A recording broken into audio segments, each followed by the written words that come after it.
Hello, welcome back to Anime on the Sea to Sky, Halloween 2021 edition. Honestly, thinking back on it, I'm pretty sure I started this podcast August of last year, so in the middle of me trying to essentially find a formula and go through and throw out a couple of ideas that I actually wanted to talk about, I guess I did miss Halloween of last year, but to be fair, considering everything that went through in 2020, there wasn't really much celebration or much merriment or horrors to be had outside of the majority of quarantine that we were all unfortunately had to experience throughout the entirety of October of last year.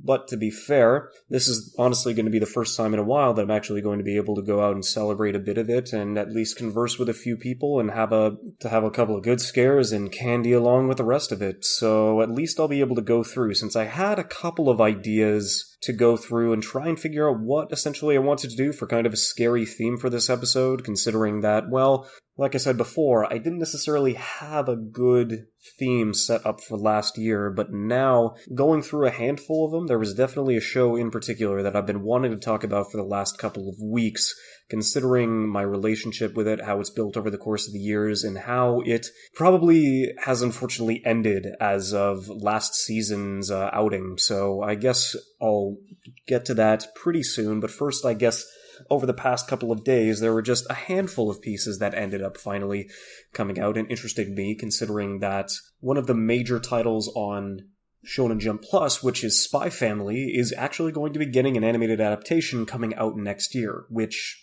to be fair to readers of the actual source material, this is absolutely no surprise considering the quality of the series in particular, as well as how popular it's been over the last several months, or at least it's probably been over a year now for its publication online. And it's been honestly doing a really good job, and it's a really good mix of wholesome fun, surprisingly good and well-rounded action, as well as a great family dynamic that is brought in from the found family trope to see how all these characters come together to create a surprisingly well-versed and really wholesome family unit. Considering that at least a quick summary of this is that Spy Twilight is the best of what he does when it comes to going undercover on dangerous missions in the name of a better world, but when he receives the ultimate impossible assignment, which is, of course, to just get married and have a kid, he's probably going to be in over his head, and not one to depend on others.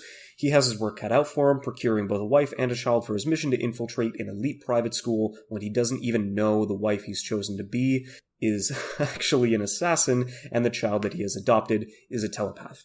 So I've definitely been reading this for a while. It was definitely a matter of time before this ended up finally getting an anime adaptation, and it seems that we're going to be getting that out for this year, so if there's going to be any recommendations coming out of this, honestly, if you're interested, the Shonen Jump Plus app has done a really good job in keeping everybody up to date with good translations and a good catalog of shows, because not only can you read the classic Shonen Jump stuff that comes out every week, it's also got exclusive stuff like Kaiju number 8 and previously Chainsaw Man, which of course everybody is looking to finally see its adaptation come to fruition next year, but I guess we'll just have to wait a little longer to see all of those come out in time. And then for fans of Wotakoi, they finally ended up bringing out a prequel OVA series. I think it's 3 episodes long, and it's about an hour or so, where it focuses on Koyanagi and Kabakura when they were back in high school, and kind of how their relationship ended up blossoming in the midst of their respective sports periods. And so as the two grow closer, they forge an everlasting bond, which of course leads to them being in a relationship by the time the television series rolls around. And haven't checked on it yet, although I did read the specific manga chapters that it was adapting when it was coming out, and honestly, it's more Wotakoi. I would honestly recommend Wotakoi to anybody who's looking for not necessarily a mature and adult-oriented romance. It's definitely focusing more on a workplace romance where there are still childlike impulses and hobbies that revolve around all 4 of the main characters, considering that they're all otaku to some sense, where some are cosplay, some are manga, some are anime, some are video games. Everybody kind of has their own, unique shtick that they bring into it, but honestly, the chemistry between the main 4 characters that they actually be able to bring together and bounce off of one another each episode is incredibly fun and enjoyable to watch. So if you're looking for, a really just fun series to kind of, jump around and pass the time, then Wotakoi is definitely one that I would recommend, considering that even though it is more slice of life, the romance aspects that they do weave into the story is more than enough of a reason for you to give it a shot. So now with all of those out of the way, The series that, of course, just reading the title of the episode will give you a major hint on the series that I'm planning on talking about at length today, is going to be at least fitting for the Halloween atmosphere, considering that this is probably one of my favorite horror shows in anime, considering that horror and anime don't necessarily mix too well, considering that the majority of the aesthetic and the presentation that is brought through a lot of these series, it's hard to do just body horror, it's hard to do like jump scares, it's really hard to kind of like bring a style that could be so utilized inside of a series where it wouldn't necessarily be a burden on any of the animators undertaking the project, considering that there's only so much a very detailed and scary series can bring to the table without using the majority of its resources and actually being able to get the product out the door, which is always an issue, especially when it comes to anime productions. And to be fair, Higurashi is no exception, considering that it was done by Studio Dean starting back in 2006. It's 51 episodes, I believe.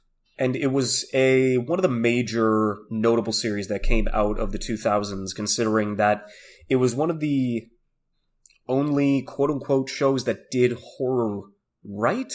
I guess, considering Dean's style, they do a lot of squash and stretch, kind of like a lot of Western styles and animations there, which does make a couple of the enigmatic torture and horror scenes seem a little janky, but the majority of the time, when they really want to lean into the horror, when they really want to lean into the gruesome realities of the situations that the characters have to go through inside of the series, they do definitely shine, especially with a lot of the ambiance and the atmosphere that they're able to bring throughout the majority of the first season. They do an exceptional job in comparison to a lot of its contemporaries that just focused on just horror for the sake of horror and then just body horror and traumatization and torture just so they can get sort of a guttural reaction out of the audience. But of course, if you do it too often and you do it too frequently, then you kind of just run the risk and run the gambit of just being, okay, so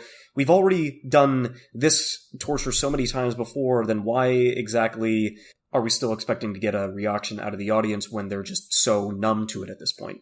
And so at least Higurashi's original series definitely does a good job at stretching those moments few and far between so that you can actually have time to breathe and readjust to the new situations being brought to you so that when it actually does start to happen, you're dragged, unfortunately, down into the dirt and just being forced to drag yourself through the majority of these conflicts that happen in between the characters and the unfortunate happenings and the results between the rest of them. So, at least for today, I'm going to be talking about the original Higurashi series. I'm going to just kind of skip the OVAs that happened in between the few series in tandem and just kind of leave those by the wayside because they're not necessarily important, and then focus later on the remake/sequel series that ended up starting in 2020, sorry. So if there is any recommendation that I can say before spoiling essentially the entirety of this series, which I will definitely go at length at more times than others, I would still give this a recommendation. It's, without spoiling too much, if you can go through the first 2 arcs of this series, if you can go through the first 8 or so episodes and still be engaged by the rest of it and you're still curious to see what happens next, then by all means go for it and continue to watch. But in hindsight, if you're really interested and you really want to get the full experience, I would recommend not to.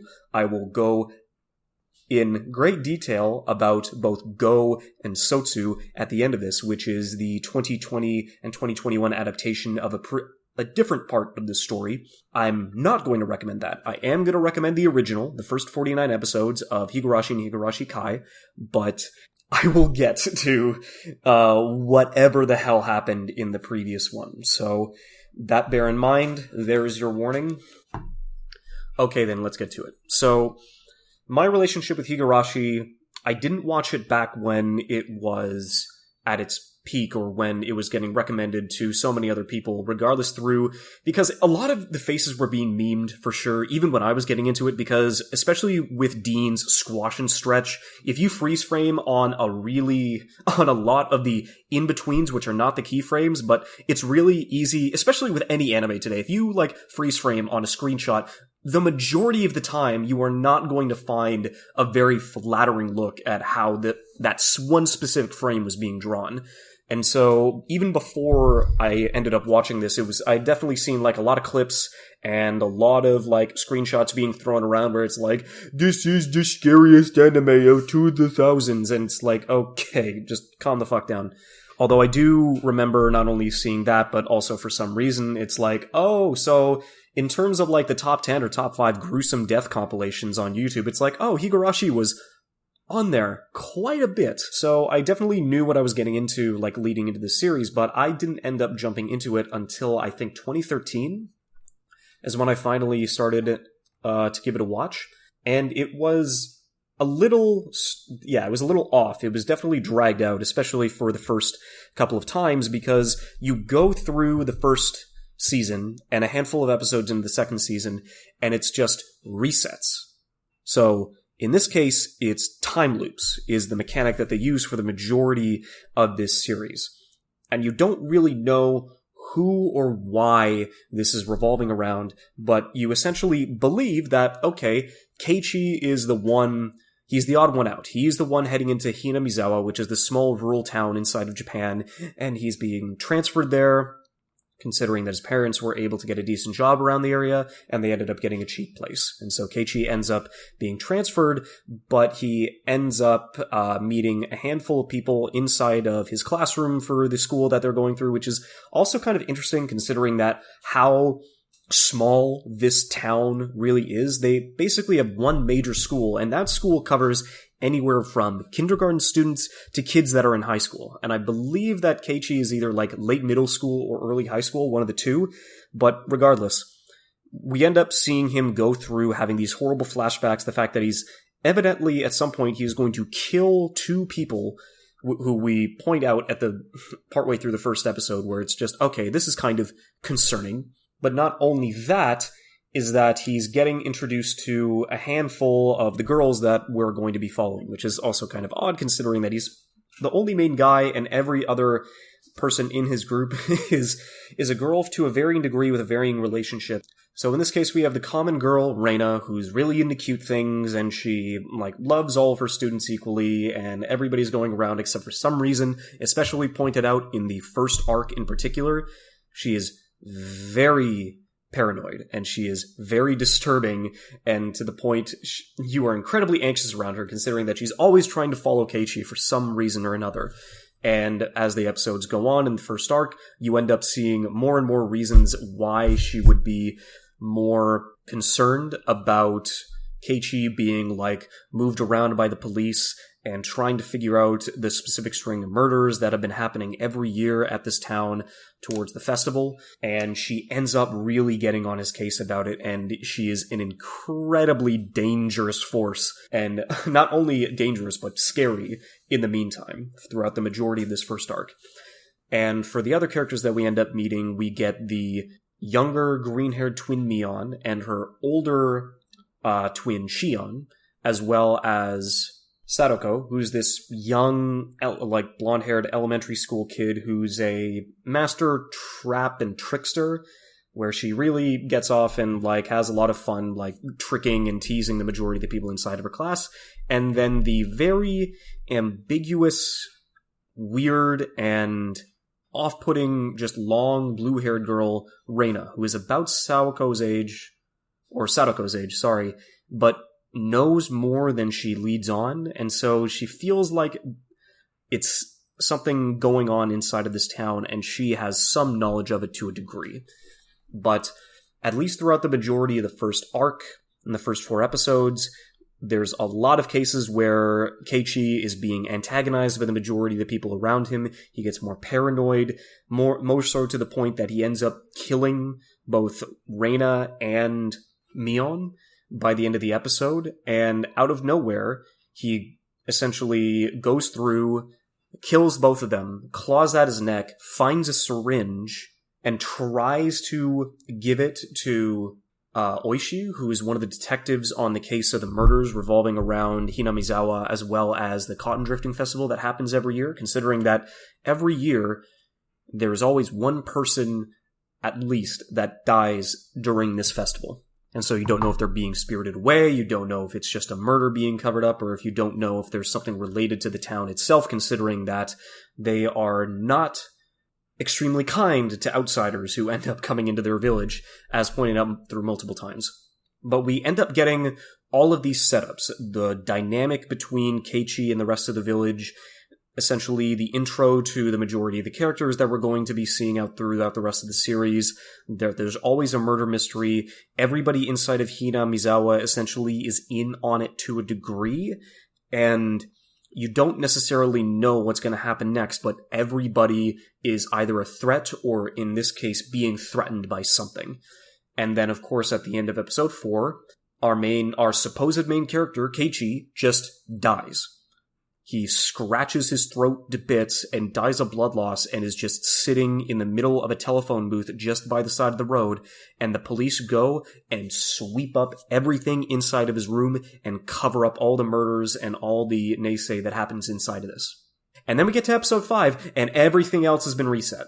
And so this was definitely like one of the major selling points if it hadn't been, spoiled to anybody before. It's just kind of like, no, this never happens in tandem and it's never an overarching story. No, it's a loop.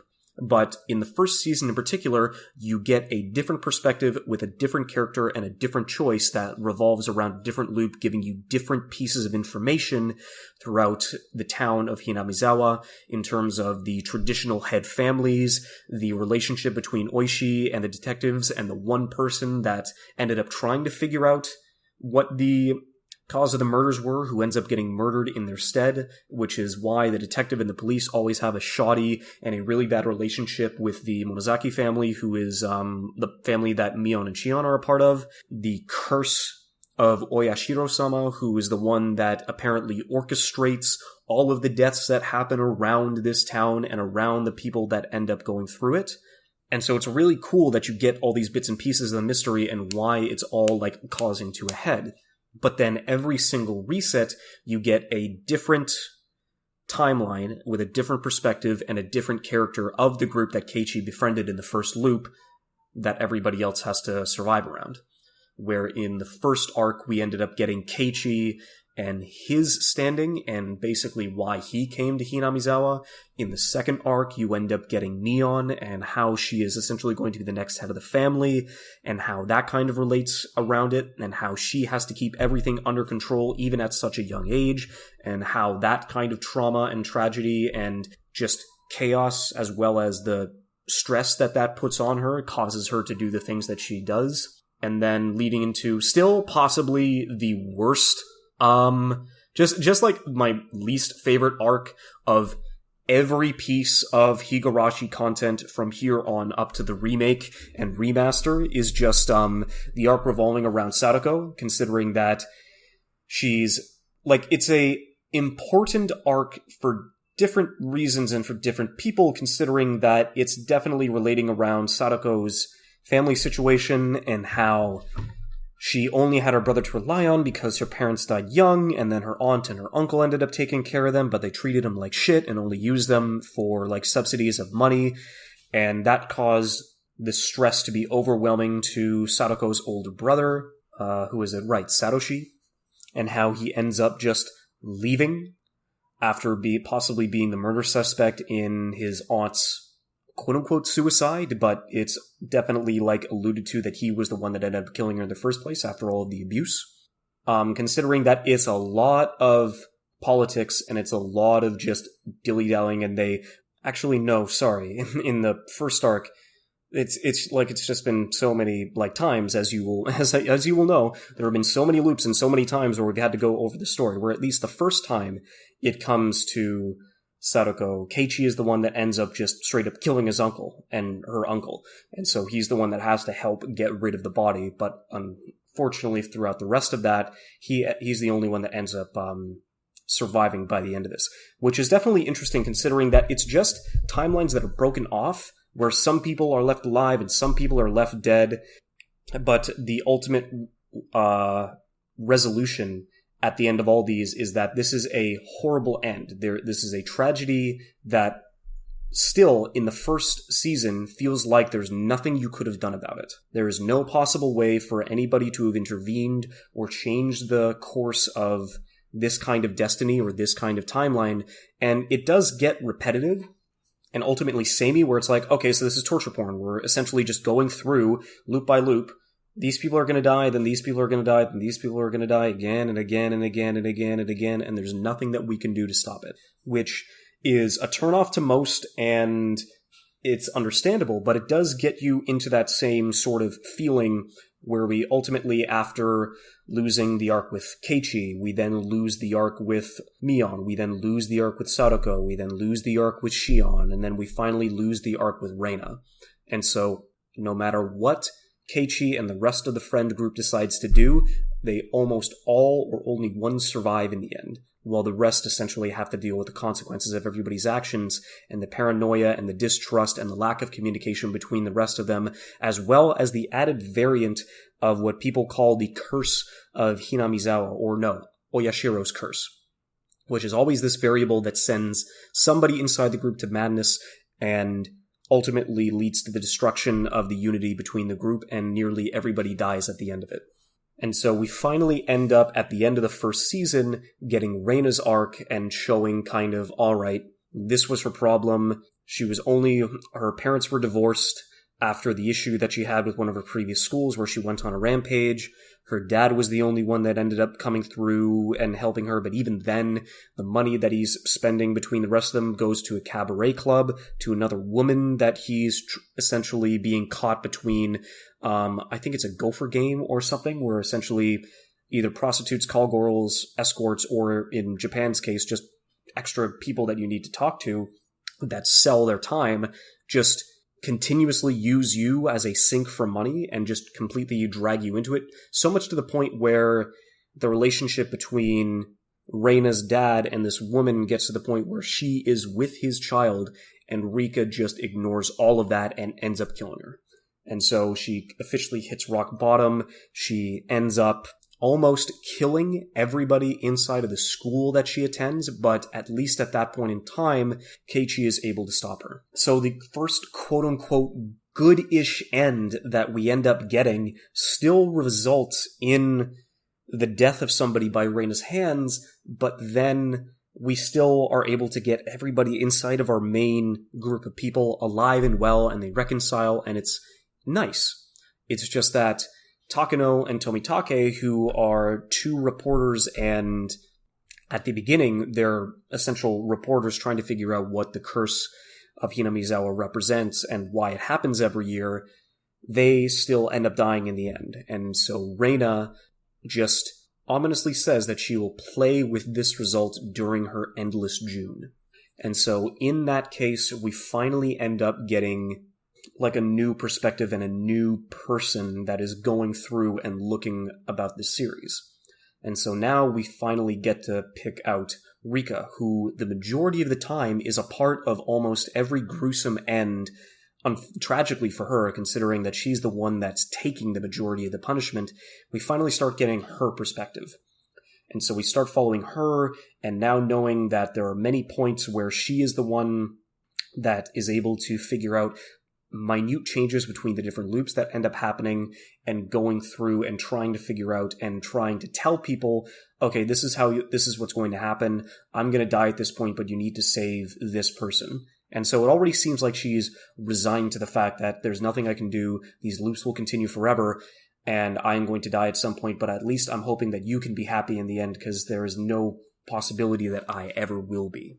And so we end up getting 3 arcs in the final season between 24 episodes, where at the end of the first arc, we get the ultimate bad end, which is related to one of the bad ends that was related to Sadako in the first season, where there is a horrific gas attack that kills everybody in Hinamizawa, and even though Satoko survives it, with knowledge and a cryptic message that Rika gave to her before she ended up getting killed at the hands of an unknown suspect. She ends up getting killed herself inside of her own hospital bed.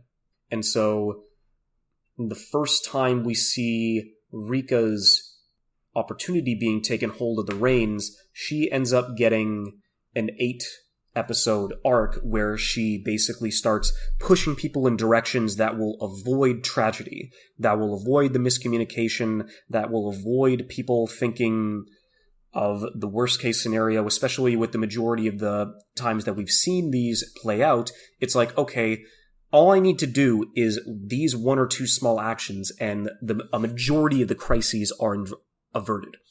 And so we finally end up getting to the end of her arc, where we realize that one of the major puppeteers behind the majority of the accidents and the tragedies that happen in Minazawa is Takano, where the majority of the arcs she was killed off in the beginning, or apparently killed off in the beginning, and for the rest of it she's basically working as a nurse at one of the clinics inside of this town, which is evidently a research facility for revolving around the parasites that end up causing the symptoms of Oyashiro-sama's curse, which sends people into their berserk, very benign states. But it gets to a point where Rika, she tries, honestly, for the first time, to try and push things towards a happier end and actually gets people to join inside of her cause. But at the end of the day, because she didn't know the scale of how much Takano has been able to root herself into this village with the amount of resources at her disposal, she ends up coming close, but everybody ends up dying in the end to Takano's hand. And so we finally end up getting this 11-episode ending part, which culminates all of the knowledge and all of the characters and everything that we've known up until this point, and it's essentially it ends up being Rika's last-ditch effort before she loses all hope, considering that she's been doing these leaps for evidently nearly hundreds of years. And she goes through, and I will admit, I went through and blitzed a lot of the final arc of this just in preparation, considering that I really remember enjoying this last 11 episodes, that I was able to go through it at a relatively brisk pace, because I was like, oh man, what's going to happen next? Oh man, I can't... like, it was one of my first series, and it was like one of the better endings that I'd seen to a show. And so we finally see these things come together, where we reach the apex of some moments, and then we reach the points where we might just fall to despair, but at the end of the day, everybody gets to live, everybody in Hinamizawa is spared, and both Hanyu and Rika end up finally being able to see the first day of July, something that Rika has not been able to see in over 100 years, and at the end of the day, Rika and Hanyu end up being essentially saved, considering that they finally were able to believe in themselves and they were able to avert all the tragedies that lay before them. And I thought it was a good ending. I really appreciated it. I liked the mystery.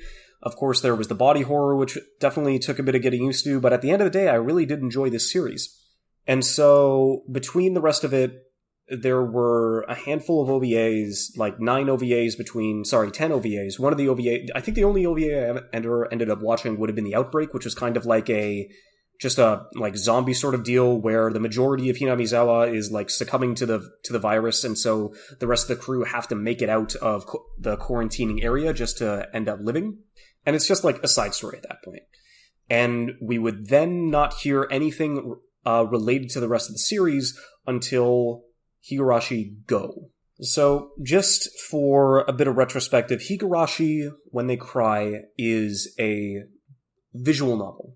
It was based on a visual novel that came out in the early 2000s, and the author of these visual novels has a handful of other projects that they've done with visual novels that have also got anime adaptations, in particular Umineko, Nanaka Koroni. It's just something. So there's Higurashi and Umineko.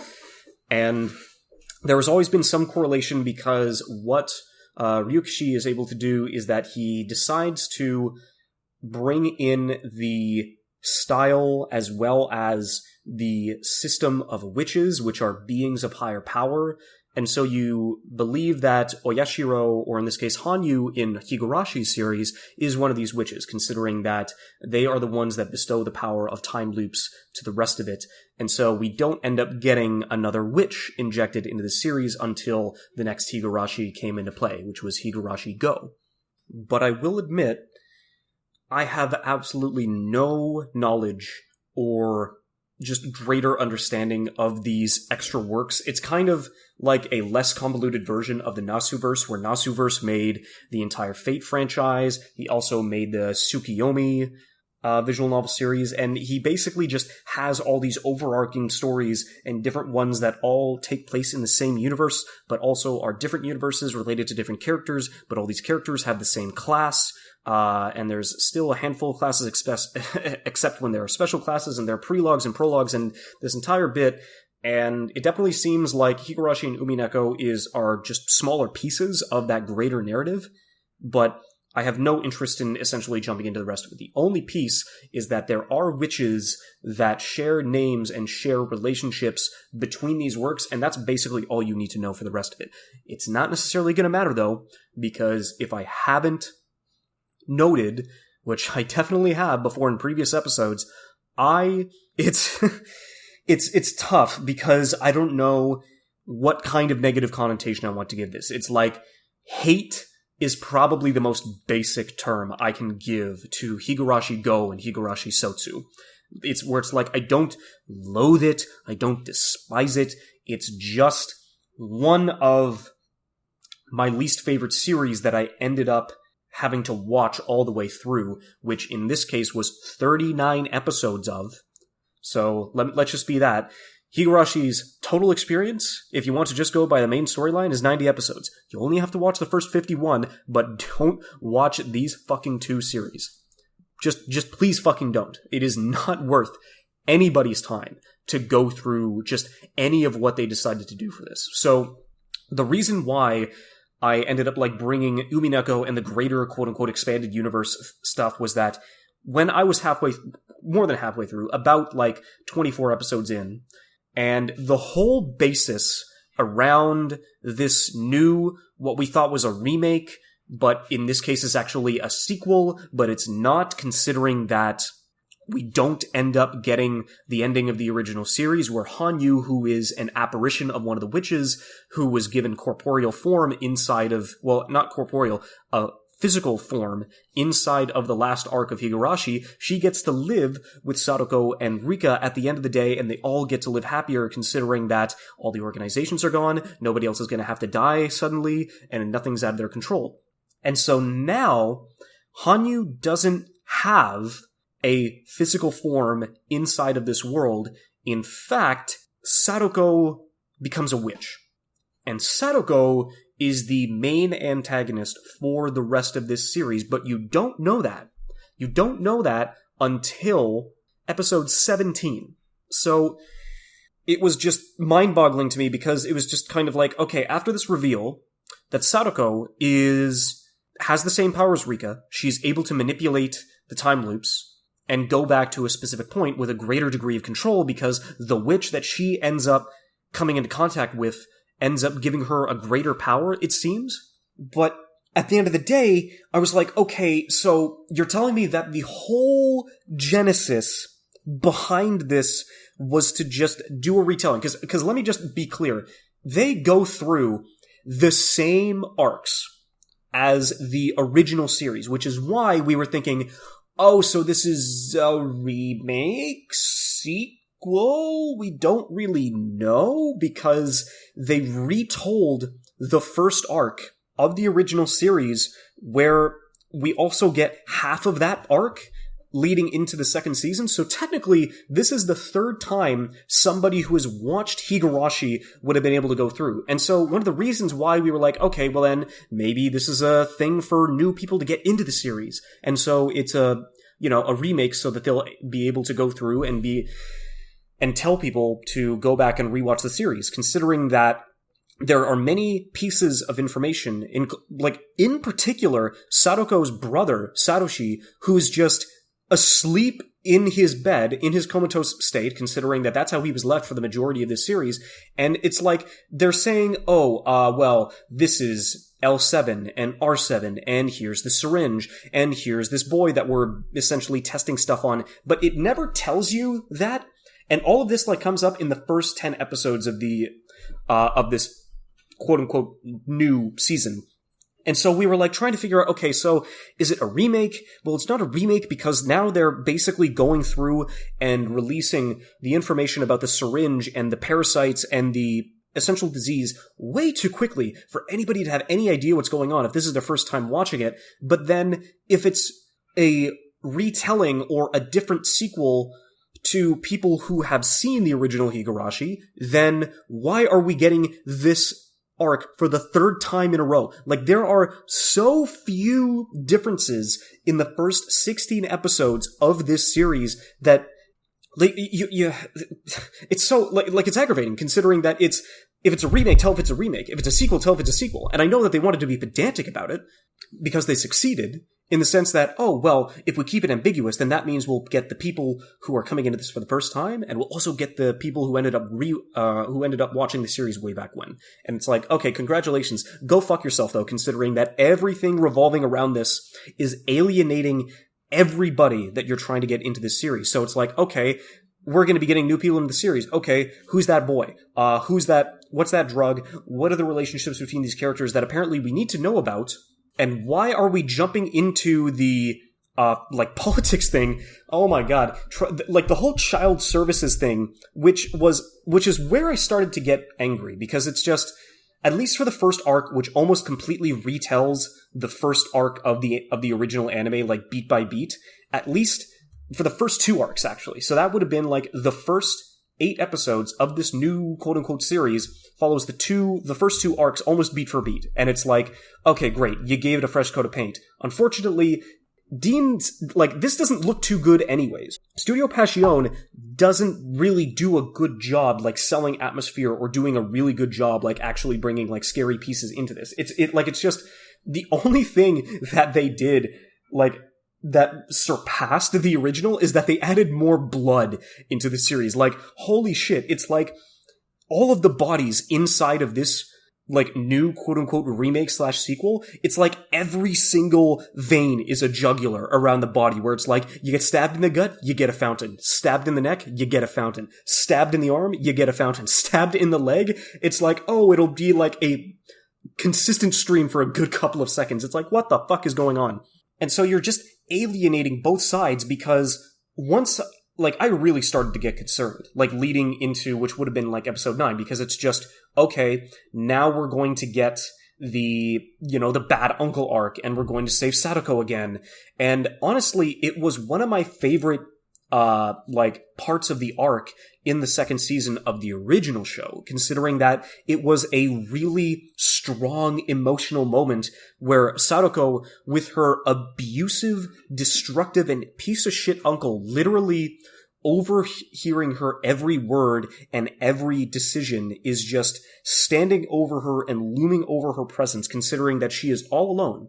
Her parents are dead, her aunt is gone, her protective brother has been abandoned her for years, and the only person that she has ever had any kind of positive relationship and a positive just outlook and situation and living space that she was able to go through was with Rika. And they were able to live with each other, considering that Rika was one of the the daughter of one of the head families, so she had a lot of decent times. And so Sadako could cook, and they could actually have a lot of fun and actually, like, grow up as decent people. But then she is forced by her uncle, her really shitty, self-destructive uncle, to go back and live with her so that he can essentially use her to cook, as well as take in the majority of the money that she ends up getting And so it's one moment in particular, one of my favorite moments in the original series, where as he is looming over her, as he is listening in on the conversation, where they've gotten to the point where the police are hanging outside of the estate. They have gotten through to child services after 4 grueling episodes of cacophony of politics and bullshit. Like, the police are waiting outside the door, and all Sadako needs to do is say, yes, help me. Like, this person who has been abusing me mentally and physically for the past several years for a child who's like 10, 11 years old. That's just horrifying. But the fact that she was able to break out of that influence, to break out from those chains of depravity and despair and that horrible relationship that she had with her uncle, and to finally say, yes, please help me, I need help. She ends up getting shoved down by her, dirtbag uncle, but then because she herself was able to point out that, yes, I am in distress and I need help, immediately the police are able to go through and apprehend her uncle. And it's just like, that was a really good scene, and that was a really good payoff for all of the shit that everybody had to go through just in order to get the police to essentially go through and finally take her out of that really shitty living scenario. And then the problem was, in this remake, we get the same 4 pedantic episodes of, like, interdepartmental and politics bullshit.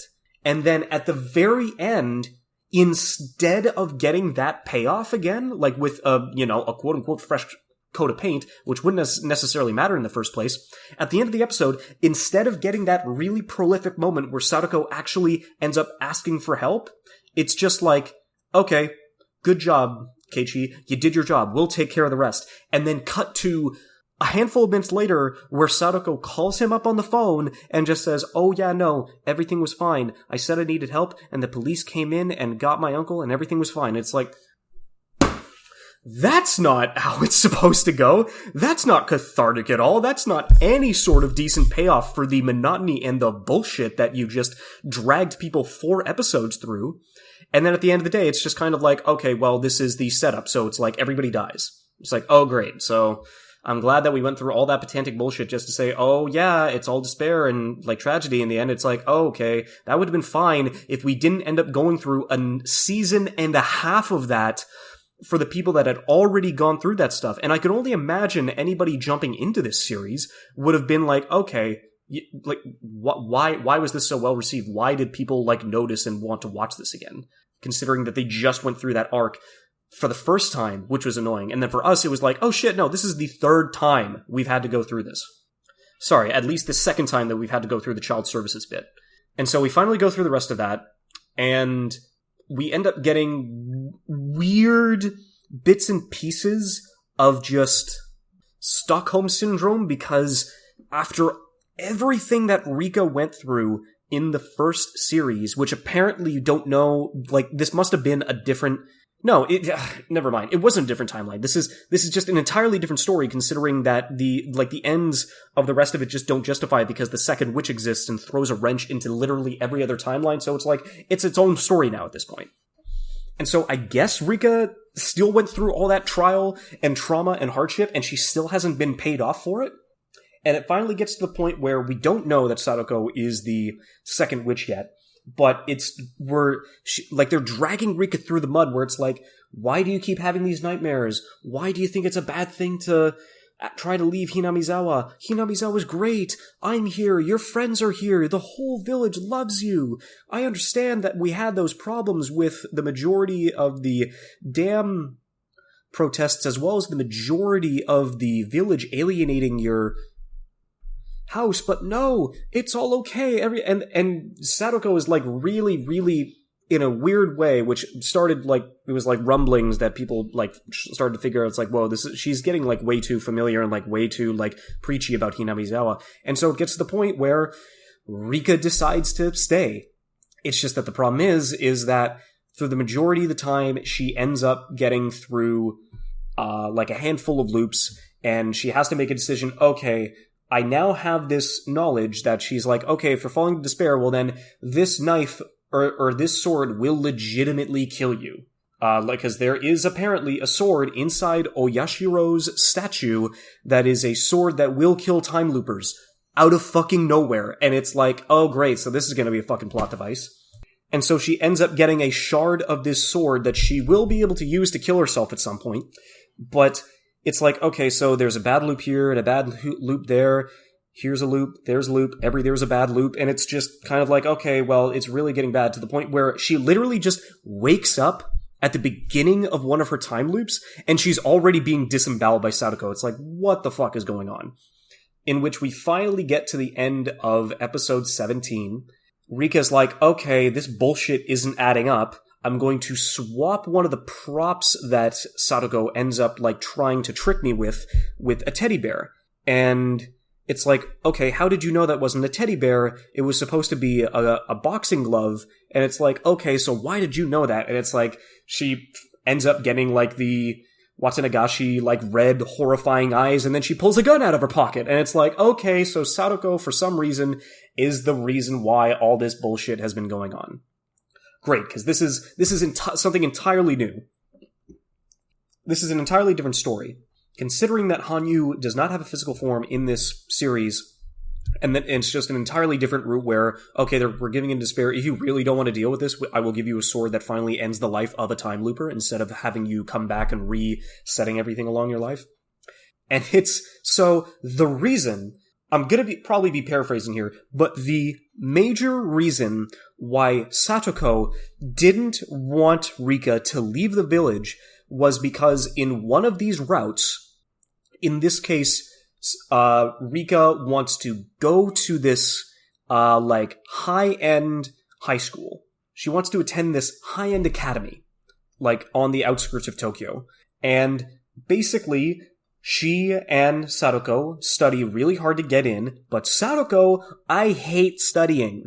And she hates studying. Thankfully, this is the first loop. So this is the first loop. We already know throughout the original series and for the rest of it that Sadako isn't a bookworm. She hates schoolwork, and she definitely, like, wants to fool around a lot more because schoolwork didn't really help her escape the majority of the trauma that she had back in her own household. So there's that. And so they go to this academy, and it's like Rika ends up going with Sadako. Sadako follows her to the academy, considering that she was able to go through and get good enough grades because they both studied really hard together. And so they go to this academy, but Rika ends up, like, not necessarily breaking off, but she ends up, like, getting a part of the higher clique of the school. And Sadako, because she no longer has Rika's help, because Rika's in this new group trying to find new friends, trying to find, like, other people to communicate with, considering that she hasn't had any opportunity in hundreds of years of time loops to try and form new connections and new bonds with just new people, anybody else. And so the original Sadako just doesn't essentially, like, get that, of course, which is understandable. And so she ends up going through all this hell and goes through remedial classes, and the remedial classes, like, drive her to madness. They end up getting, like, a good, like, positive feedback and a good push from all their friends, like Keiichi and Mion and Shion and Reina, all back from the original. But then by the time she gets back to the academy, she's like, I can't deal with this bullshit.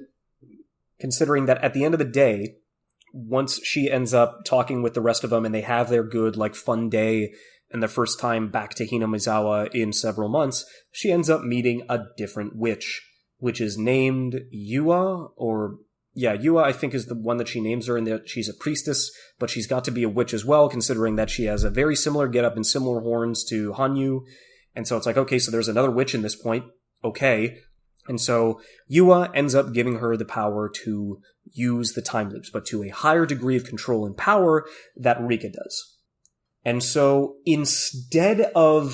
so she keeps trying, because for some reason Rika is, like, dead set on trying to become this, to go to this academy, and you would think that now that Sadako has the ability to time loop, like, couldn't you just remember and write down all of the previous answers to all the previous tests that you were doing back at the club, and then you could just, I don't know, like, hang out with Rika in the meantime? And so at the end of the day, basically the rules are, if Rika dies before Satoko does, then Rika doesn't retain the memories of the previous loop, but Satoko is able to. And so that is how she's able to go through. So basically, we finally get that 7-part bit where it's like, okay, so what are Satoko's intentions and what are her reasons for doing so? Okay, so she wants to live out the rest of her life with Rika. Awesome. But she doesn't want to go to St. Lucia's Academy because it doesn't matter.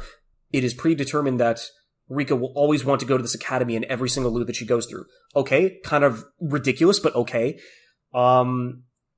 and that she will always be left behind. Or it's like, will she really be left behind if you now know how to time loop? Like, couldn't you just go throughout the rest of this and figure out the knowledge yourself and then be able to incorporate that so you could spend more time with her? It's like, okay, fucking sure, fine. And so she ends up getting, at the end of the first 24 episodes, she's able to use a time loop enough times to access a briefcase that has the Hinamizawa serum, the H173 serum, that is able to induce the symptoms of terminal stages of the Hinamizawa syndrome and disease. Which then brings us to Sotsu, which for the first 11 episodes is going to have us rehash the first 3 arcs with Mion, with Satoko, with Satoko's uncle, and with Keiichi. And the reason why all of these arcs were happening, and the reason why all these random people were, like, immediately being overtaken by this disease, was because Sadako was the one to incorporate and send all of these loops into chaos, because she decided to choose who ended up getting infected with each route, so that she would drive Rika into despair. This person that she loves endearingly, she will drive her to despair to the point where she no longer wants to leave Hinamizawa, and they will live in this town forever, so she never has to take a single test again. Excuse me, what the fuck? Like, to top it all off, like, the one character, which is weird, they tried to, of all the people in this series to give a second chance and a better outlook to, they picked the deadbeat child abuser uncle, so Satoko's uncle, to be, like, redeemed to a degree, which is like, okay, of all the characters that you could have picked, it's like, if you're a first-time watcher, I'm surprised you've already gotten to this point, because at this point, you're basically, like, 30 episodes in, so, like, how the fuck did you get this far? But on top of that, it's like, yeah, the child-abusing uncle, that's the one that you want to try to redeem, and it's like, yeah, because it's the only person left in Satoko's life that could possibly have a positive effect on her for changing for the better, and giving her a reason to be like, oh, this time loop shit is not as all that it's cracked up to be, and it's like, oh my fucking god, this is like, why?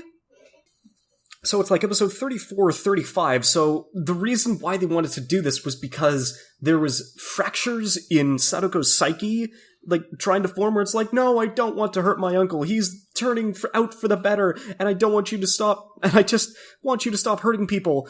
They just, why do you have to do this? And it's like, well, it's inevitable. It's like, fucking what? And so Satoko's red-eyed, witch-like self ends up shooting the theoretical, you know, regular child Sadako that I guess would have been, like, the original Higurashi Sadako in the face, and being like, okay, now she's transitioned into full witch, and she literally beats Teppei into, like, the ground with a bat that she's got, and it's like, oh my, it's, cause it's like, oh yeah, no, we're using this as a symbolization of the transition to the witch Sadako rather than Higurashi Sadako, and it was just kind of like, it was so ridiculous because, like, by the time the 5th swing of the bat came down where Teppei's already dead, like, if we're talking about blood pinatas, she beats him, like, over a dozen times, and by the time she's done, the entire fucking room is caked with blood, including herself, and it's like, oh, you really tried to literally beat us over the head with it that this is a new fucking person. It's like, oh, congratulations, good job. And so we basically get, afterwards, we finally get up to the point where Sadako ends up, like, killing Rika and then herself, which was what we were, like, brought up to at the middle point of the previous season. So I'm not going to waste as much time anymore, considering that there is just so many pieces of this that just ended up being completely ridiculous and gentrified, and, like, it was just so much more than a hate watch at this point, because I needed to know how this ended. Like, does this new version of Higurashi have a purpose? That was the ultimate question that I wanted to have answered by the end of this series. Did this whole reimagining of this series with Sadako imbued with witch powers as the new main antagonist, would this lead to, like, an expanded universe of Umineko, of the author's, like, different visual novels? Is this the beginning of a new, like, visual novel multiverse sort of deal? Or is this ultimately just a different perspective with a different timeline using the term witches to essentially, like, bring about a new story to try and, like, push this forward? And so we get the last 2 episodes.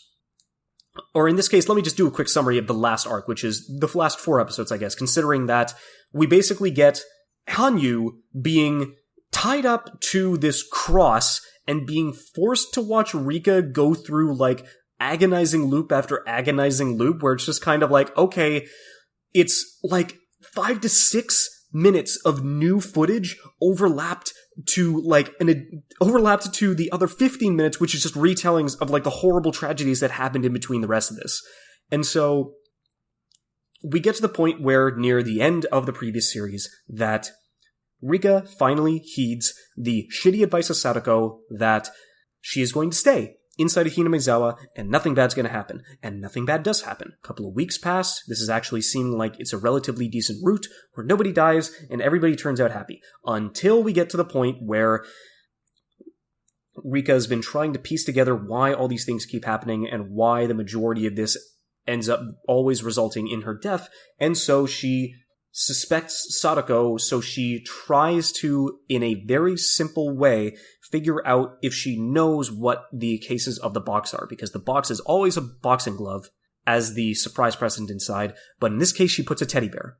And so she takes out the box, and she points it toward her, and Satoko ducks, because she expects it to be the boxing glove jumping out to punch her in the face. But then it's not, and so she removes the box, and it's a teddy bear. And so that is the ultimate payoff into saying, okay, how did you know that that was a regular bear and not a boxing glove? And Sadako's like, fuck this, I'm just going to bring this into... yeah, fuck this, I'm just going to kill you, and we're just going to bring this out, because now, somehow, you're able to figure out previous pieces of the loops, even though I still have you die before I do, which is kind of like a little bit of a loop and a paradox, but fuck it, I'm going to kill you anyways, and we're going to see what happens. And so the last 2 episodes happen, and it is just a punching match between Rika and Sadako between different places and different routes and different areas and just different vistas inside of Hinamizawa. Also inside of St. Lucia Academy, also inside of the clinic, also inside of Tokyo, and they just go back and forth and back and forth. And at the very end of this, even after, like, all of this punching that happens in the second to last episode, the final episode comes into play, and they both put on their Miko garb, and they go Super Saiyan. I am not making this shit up.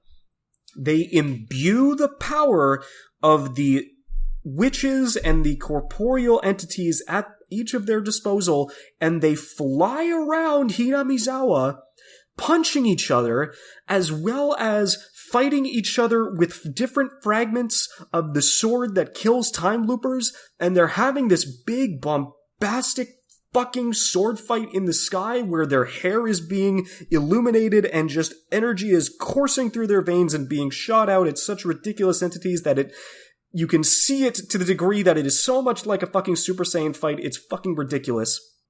And at the end of the day, neither of them kill each other with the loop-ending sword, and they just reconcile because Rika points out the obvious where it's just, you didn't like to study. Yes, I fucking hated studying. Then I'll just keep studying with you. Well, that doesn't matter. Well, I'll make it matter because regardless of all the Stockholm Syndrome, of all the bullshit, of all the relationship and the trials and tribulations that Sadako put Rika through, you're still my friend and I still want you to live a happy life without me.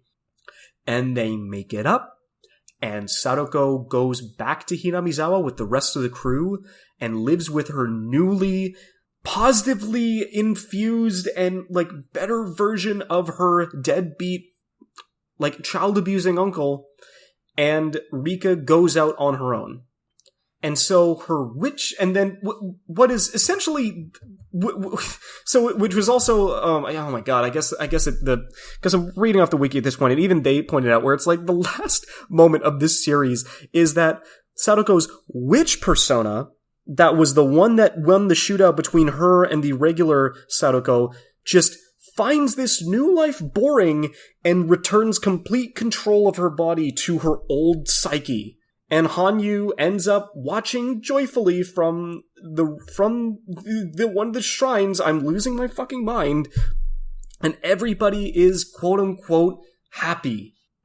Happy is the furthest emotion that I would have felt after concluding this series.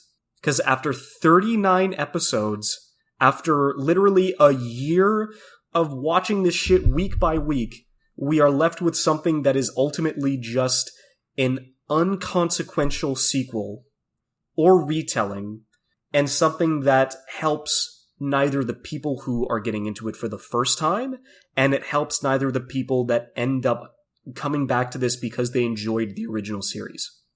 And not even the people that have read every visual novel underneath Ryukishi. Nobody's happy here. No, like, that same deal with the Promised Neverland second season, where you alienate not only the source readers, you alienate not only the anime-only watchers, you just alienate everybody who is being involved inside of this project, because it is ultimately something that dilutes and diverts so much from its original story that it is literally only there just at the end of the day to not deserve to exist. There was ultimately no purpose, no reason, and that is the worst outcome out of all of this. There was no reason for this additional series to exist. And the fact that I took it like a sucker, and evidently I am sitting here now being like 39 episodes into that series saying I can't really give myself any slack, considering that at the end of the day, I thought that this was going to be something to have a greater purpose and to have a reason to exist, because I knew it was going to be a long-running series. I knew that it was going to be giving new pieces of information on it. And ultimately, as an anime-only watcher, I was just fucking slapped in the face. Because at the end of the day, it didn't matter. So it's like, from the perspective of an anime-only watcher, I know that there are people who somewhat enjoyed this because there were different... When this was airing, there were different discussion threads. One were anime-only watchers, and the other were people who had read the visual novel and had gone through every bit, because they were like, oh, this is the ending of this specific route. Oh, this is the, like, oh my god, Sadoko's a witch. Oh my god, they name-dropped somebody else from one of the other series that the other author has done. It's like, oh my god, this is actually just going to branch off into something else, isn't it? No. That is all I can say at the end of the matter. No. So at least for a Halloween special, I don't know how much of this I can essentially bring in to the fact that, yes, this was definitely a little difficult to kind of bring into the fold. A lot of it was rambling, a lot of it was just me trying to figure out if this series was good enough in the first place, which thankfully, rewatching a handful of the previous episodes from the original season, considering that it had been probably 8 years now, I'm pretty sure, since I had actually gone back and rewatched any of it. It definitely doesn't live up. The art style definitely doesn't hold up. I still believe that the story leaves enough open for you to actually figure out for yourself what you want to do. And so, I guess, like I said before, if you're interested in a horror thriller series that is very reminiscent of the 2000s, then I would definitely give Higurashi's first season a go.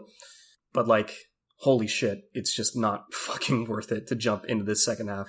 I definitely feel like tinges of nostalgia where it was like, I remember it so you don't have to, and hopefully nothing else comes out of this, because at least we have the original, and that's all we gotta do. So, I'm hoping that at least for November, I'm pretty sure I've got a handful of things coming up that are going to be more positive pieces, considering that November is going to be the month where a lot of extra series go through. We're going to be hampering through the half of the fall season, but then also the live-action Cowboy Bebop is going to be making its debut. So, it'll be interesting. At least I hope so, to one degree or another, because at this point in time, the worst that the Cowboy Bebop adaptation could be right now is mediocre. Whether it's on one extreme side or the other, at least there's something to talk about, but otherwise, just like this series, it would just be worse for it to not have existed in the first place. Bye.